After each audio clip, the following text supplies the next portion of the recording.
मराठी चित्रपटसृष्टीत असे अनेक सिनेमे आहेत जे नाटकावर आधारित आहेत.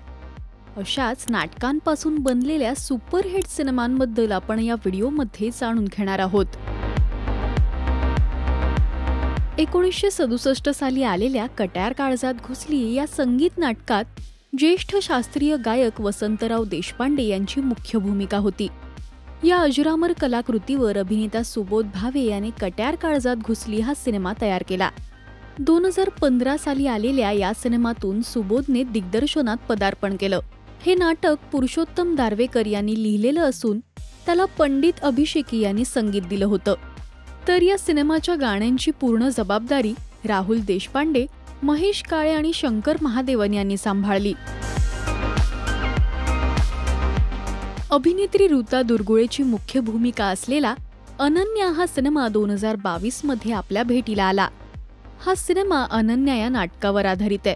या नाटकात अभिनेत्री ऋतुजा बागवेने मुख्य भूमिका साकारली होती. एका अपंग मुलीच्या जिद्दीची कहाणी या सिनेमात दाखवण्यात आली. या सिनेमातून ऋताने सिनेसृष्टीत पदार्पण केलं. यावेळी तिच्या अभिनयाचं सुद्धा कौतुक झालं.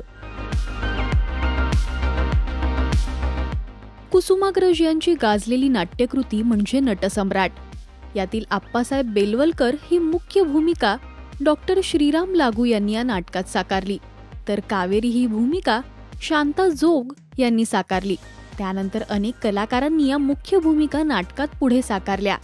तर महेश मांजरेकर यांनी या नाटकावर 2016 साली सिनेमा बनवला. या सिनेमात अभिनेते नाना पाटेकर आणि महेश मांजरेकर यांच्या पत्नी मेधा मांजरेकर यांची मुख्य भूमिका होती. अनेक वर्षांपूर्वी आलेल्या अलीबाबा आणि चाळीशीतले चोर या नाटकावर अलीबाबा आणि चाळीशीतले चोर हा सिनेमा तयार करण्यात आला. वयाच्या 40शीतल्या स्त्री पुरुषांच्या आकर्षणाविषयी या सिनेमामध्ये बोललं गेलंय. श्रुती मराठे, सुबोध भावे, अतुल परसुरे, मुक्ता बर्वे, आनंद इंगळे, मधुरा वेलणकर, उमेश कामत यांच्या या सिनेमात मुख्य भूमिका होत्या. क्षितिज पटवर्धन लिखित आणि समीर विद्वांस दिग्दर्शित नवागडी नवराज्य हे नाटक रंगभूमीवर चांगलंच गाजलं. या नाटकात उमेश कामत, प्रिया बापट, हेमंत ढोमे यांच्या मुख्य भूमिका होत्या. याच नाटकावर पुढे चित्रपट बनवण्यात आला. यात सुद्धा उमेश आणि प्रिया यांच्या मुख्य भूमिका होत्या. तर सिद्धार्थ जाधव आणि सई ताम्हणकर हे कलाकार या सिनेमात होते. संगीत नाटक हा मराठी रंगभूमीचा सुवर्णकाळ मानला जातो. हीच परंपरा जपत संगीत मानापमान या अजरामर नाटकावर दिग्दर्शक सुबोध भावे येत्या 10 जानेवारी 2025 ला संगीत मानापमान हा सिनेमा घेऊन येत आहेत.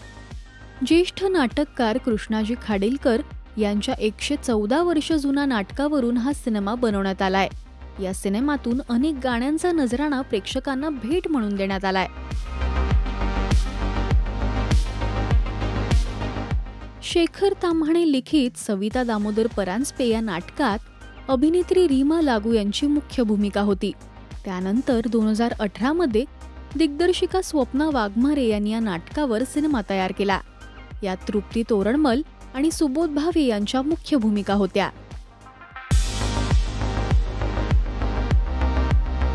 एकेकाळी रंगभूमी गाजवणारं नाटक म्हणजे श्रीमंत दामोदर पंत. या नाटकात अभिनेते भरत जाधव यांची मुख्य भूमिका होती. त्यानंतर 2018 मध्ये याच नाटकावर सिनेमा सुद्धा आला. या चित्रपटात सुद्धा भरत जाधव यांचीच मुख्य भूमिका होती. नाटकावर आधारित मराठी चित्रपटसृष्टीतले हे सुपरहिट सिनेमे आणि यातला तुमचा आवडता सिनेमा कोणता आहे आम्हाला कमेंट्समधून नक्की सांगा. मराठी सिनेविश्वातील बातम्या, अपडेट्स आणि गॉसिपसाठी तुम्ही सबस्क्राईब करा राजश्री मराठी.